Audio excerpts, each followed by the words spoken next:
kadib markii uu aasaasay hay-ad samafaleed sannadkii 2003 taasoo ujeeddadeedu ahayd caawinta bulshada guud ahaan maadaama wakhtigu aad u adkaa ayaa maxamed sannadkii 2007 waxa uu safar ugu baxay qaaradda Yurub waxaana uu halkaasi ka helay fursad uu ku heli karo sharciga wadamada Yurub balse waa uu iska diiday si bulshadiisa ugu shaqeeyo. waxa jirtay marar badan oo 2007 9kii 11kii oo aan xitaa ma garanaysaa Yurub tagay marka xaqiiqatan markasta waxa ay hayay aniga oo igu hayay halkan ma aragtay doonista iyo raqbada ama ambition-ka inaan maaragtay hay'adan aan hirgeliyo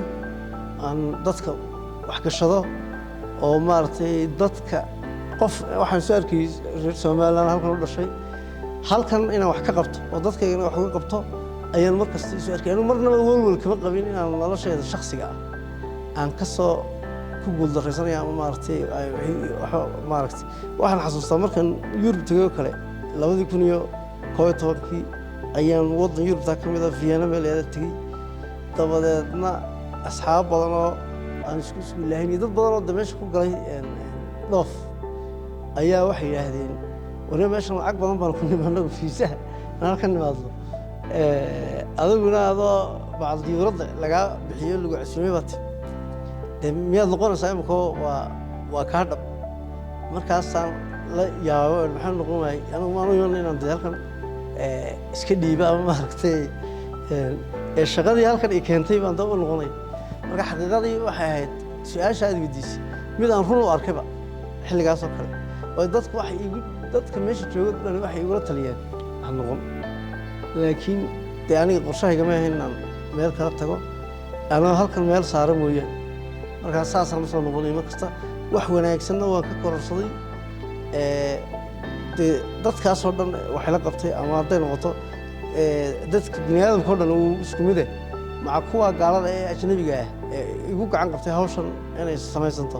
waa u mahadcelinaya markasta. maxamed ayaa ka warramaya sababta ku dhalisay aasaaska hay-adani Soydaafo 20 sano ka hor taasi oo ah mid ka shaqeysa arrimaha bini'aadanimada waqtigii aasaaskeedana wax walba ay adkaayeen. waxa igu kalifay inaan abuuro hay'adda Soydaafo ee imika ka mid ah hay'adaha heer qaran ee Soomaaliland ka shaqeeya waqtigii aan xilligan noolayn ama waqtiga oo maaragtay 2000 early 2000 waxay ahayd waqti laga soo noqday dagaal la sukeeye oo wadanku uu xaalad adag ku jiray hadday noqoto nolosha kaawayaasha nolosha dhan dhulka yeelaan adeegyada dhalinyaradii annaga oo ka mid kahay marka ay u baahnaayeenna ay ahaayeen qaar aan markaa jirin markaasaan jeclaaday oo dareen xoog leh ii galay inaan magaranaysaa wixii aan ka qaban karo aan ka qabto oo hadday noqoto xagga shaqo abuurka oo shaqo la'aan badan baa xilligaa jirtay welina dee way jirtaa laakiin markaasay sii darayd waxbarashada iyo adeeg kasta ama maaragtay arrin kasta oo nolosha dadka iyo dhalinyarada xilligaa joogtay wax ka tiraysay. tan iyo aasaaskii Soydaafo maxamed iyo kooxdiisa ayaa mashaariic badan oo bini'aadanimo ka hirgeliyay dalka waxaana mashaariicdaasi ay ahaayeen kuwo bedelay nolosha kumanaan qof. dareenka maxamed ee ku aadan shaqada bulshada ee intaas si leeg ayaa ah sidani. runtii waxaan social work ama shaqada arrimaha bulshadu keliya uun maaha ma garanaysaa inaad caawinayso dad oo aad wax adeeg ku caawinayso ama aad wax u qaybinayso ama aad iskuul u dhigayso ama aad beer u samaynayso laakiin waxa ay macnaha ugu weynee aan anigu imika ka fahamsanahay ama aan ii soo baxay waxtarka noqday waxa weeye inaad empower garayso dadka oo dadka iyaga laftigooda aad tusaale ahaan oo kale inay iyagu wixii ay cid uga baahnaan lahayn qofku inuu qabsan karo inaad adigu ku caawisid markaan anoo ka duulaya macnaha mashaariicdii dadka aan ku awoodeynay ee dadka inay awood u yeeshaan inay haddii alla ku waayo iyagu noloshooda wataan waxaan tusaale u soo qaadan karaa mashruuca qurco aan ka samaynay welina wuu shaqaynayaa santarkii aan ku abuuray oo dadka lagu barayay sida maaragtay farsamada gacanta sida nijaaradda sida wastaaradnimada sida kuwa leerkan oo kale ka shaqeeya electricianka waxyaabaha noocaas marka waxyaabaha aadka aan la yaabo ee aadka ii farxad geliya waxa ka mid ah markaan imaado shirkadda iminka leerka ee Hargeysa waxay ka galaan ama aan u baahdo ama burcada aan tago marar badan waxa igu soo baxa dadkii wax ka bartay oo iyagii shaqeynaya qaarkood waxaan arkay iyagoo abuurtay kambaniyo maxamed ayaa tan iyo aasaaskii hay'addiisa Soodaafo waxa uu ku guulaystay abaalmarino badan oo caalami ah kuwaasoo qaarkood ay siiyeen ururo ka shaqeeya qaaradda Yurub iyo caalamkaba taasi ay ku mutaysteen kaalinta ay bulshada ugu jiraan shaqada arrimaha bulshada ayaa maxamed waxa uu ku tilmaamay muhiimadda ay bulshada u leedahay sidani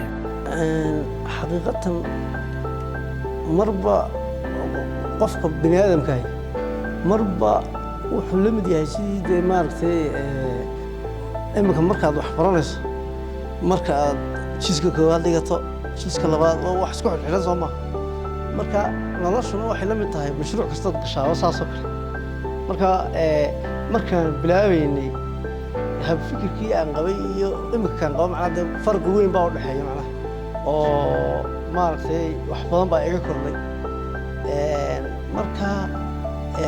waxbaad ku baranaysaa adiga laftaadii wax kasta oo aad ka shaqeynaysaa waxbaad ku baranaysaa marka xaqiiqada waxa weeyaan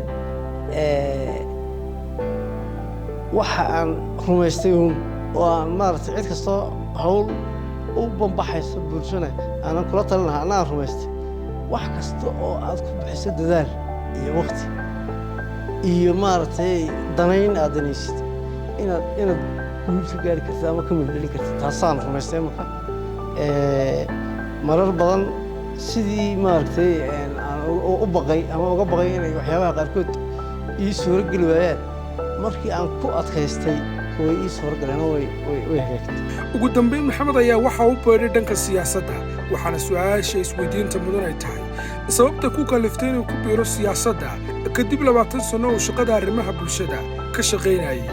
waxaana sidoo kale maxamed uu ka jawaabayaa dhaxalka uu rabo maxamed inuu ka tago kadib ku biiridda siyaasadda qorshahaygu waxa weeye mashruuca imika hay'ad arrimo bulsheed waxaan u arkay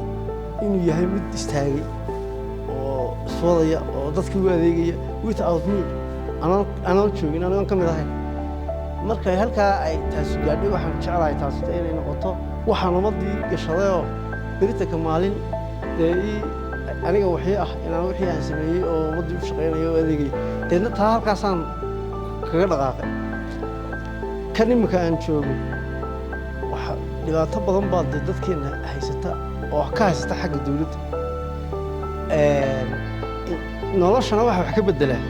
waa in dawladnimadu hagaagto sida aan uga dhigay xafiiska humanitarianka ama NGO-ga mid iswada oo shaqeynaya oo aniga joogiyo la'aantayba shaqeynaya ayaa waxaan imikana jeclay inaan kaga tago raad haddaan galo ay fursadiis aan ka helo fursad oo dadku fursadna siiyaan waxaan jeclay iyadana inaan ka tago iyadoo dawladdu ay tahay wax institutions dhisan oo iswada sheekada maxamed ayaa waxaanu ka baran karnaa inay muhiim tahay in bulshadaada iyo dadkaaga aad u shaqayso xilli walba xataa waqtiyadaada iyo sidoo kale in hamigu uu nolosha muhiim u yahay ku xidhnawa yibshow lana soco muuqaal cusub